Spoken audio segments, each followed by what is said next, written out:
Hello প্রিয় দর্শক, স্বাগতম মজার গল্প ঘরে। একটা ছোট্ট অনুরোধ, আমাদের এই মজার গল্প ঘর পেজটাকে ফলো করে রাখুন আর ইউটিউবে সাবস্ক্রাইব করে দিন। বেল সাবস্ক্রাইব করলে নতুন কার্টুন গল্পের ভিডিও আপনার কাছে সবার আগে পৌঁছে যাবে। চলুন আজকের সুন্দর গল্পটা শুরু করি।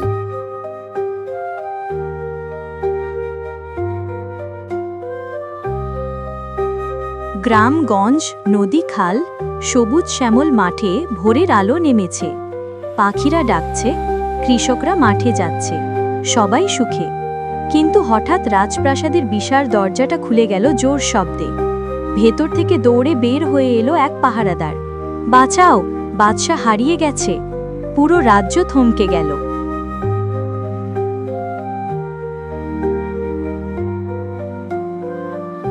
আগের রাতে বাদশা নাফিজ নিজের কক্ষেই ছিলেন। তিনি রাজ্যের পুরনো মানচিত্র খুলে কিছু লিখছিলেন। একজন দাস এসে জিজ্ঞেস করে, হুজুর, এত রাতে জেগে আছেন কেন?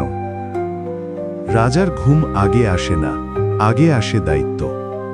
দাস চলে গেল।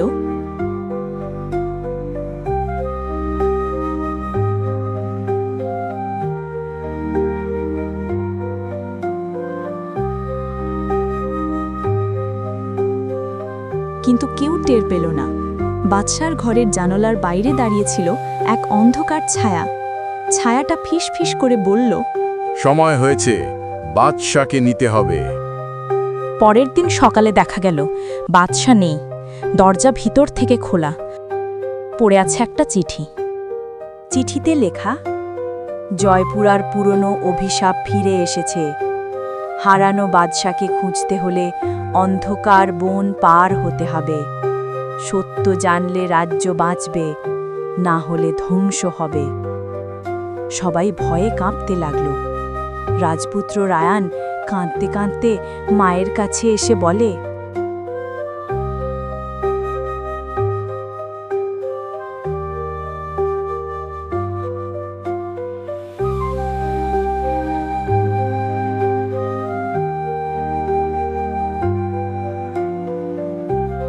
মা, বাবা কোথায়?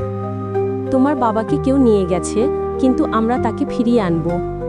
তবে রাজ্যের সভাসদরা বলল, অন্ধকার বনে কেউ গেলে ফিরে আসে না। কিন্তু রায়ান ভয় পেল না। সে বলল, আমি আমার বাবাকে খুঁজে আনব। বাবা শুধু বাদশা না, তিনি আমার নায়ক। রায়ান সঙ্গে নিল বিশ্বস্ত সৈনিক আরিজ, গ্রামের বুদ্ধিমান ছেলে মাহির, এক জাদুকরী বৃদ্ধা ফাতেমা বুবি। ফাতেমা বুবি বলল, ছেলে, যাত্রা সহজ হবে না। বাদশা যেখানে আছে সেখানে আলো পৌঁছায় না। সতর্ক থেকো। তারপর তারা অন্ধকার বনের দিকে রওনা দিল।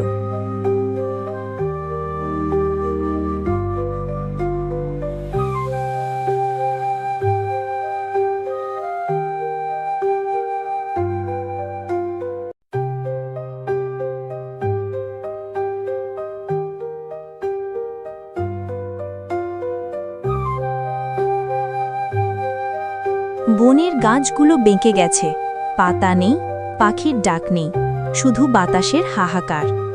হঠাৎ গাছের ফাঁক থেকে তিনটে লাল চোখ দেখা গেল।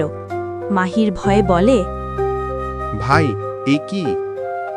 তিনটা বাঘের মতো জন্তু বেরিয়ে এলো। চোখ লাল, দাঁত ধারালো। রায়ান তলোয়ার বের করল। আরিজ বলল, রাজপুত্র, পিছু হকবেন না। তিনটে জন্তুকে কাবু করল। ফাতেমা বুবি বলল, এই জন্তুগুলো অভিশাপের দাস। বাদশাকে তারা আটকেই রাখবে। বাবাকে ছাড়া ফিরব না। অন্ধকার বনের গভীরে সেতু।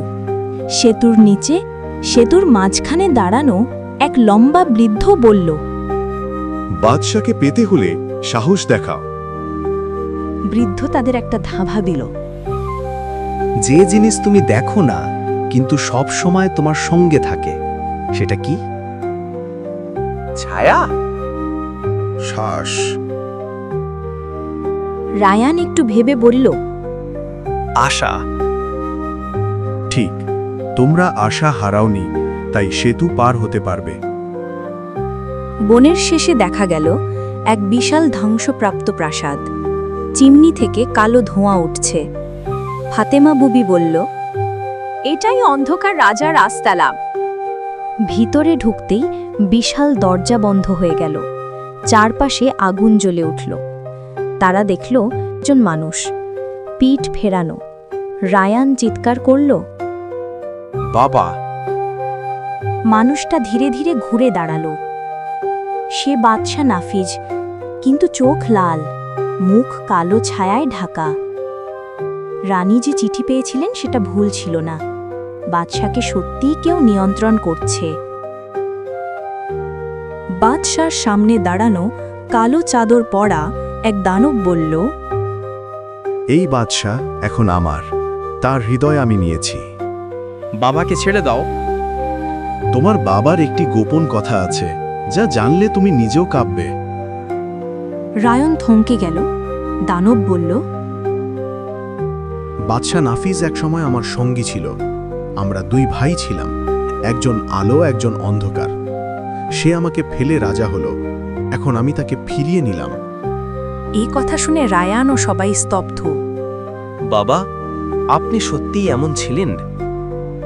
বাদশার চোখে জল টলমল করতে লাগলো। সে কাঁপা গলায় বলল, না রায়ান, আমি ভুল করেছিলাম, কিন্তু তোমাদের জন্য বদলে গেছি। এ দানব আমাকে আবার অন্ধকারে টানছে। বাবা, আপনি খারাপ নন। আপনি আমার নায়ক। আমি আলো দিয়ে আপনাকে ফেরাবো। না, এ ভালোবাসা ফন। আমাদের আলো কেউ নিতে পারবে না। তার হৃদয় থেকে সোনালি আলো বের হতে লাগল। বাদশার বুক থেকেও আলো বের হলো। দুই আলো মিলে দানবের দিকে ঝাঁপিয়ে পড়ল। দানব চিৎকার করতে করতে ছাই হয়ে গেল। বাদশাহ সংজ্ঞাহীন হয়ে পড়ে গেল। ফাতেমা বুবি তার কানে দোয়া পড়লেন। আরিজ পানি ছিটালো। ধীরে ধীরে বাদশার চোখ খুলল।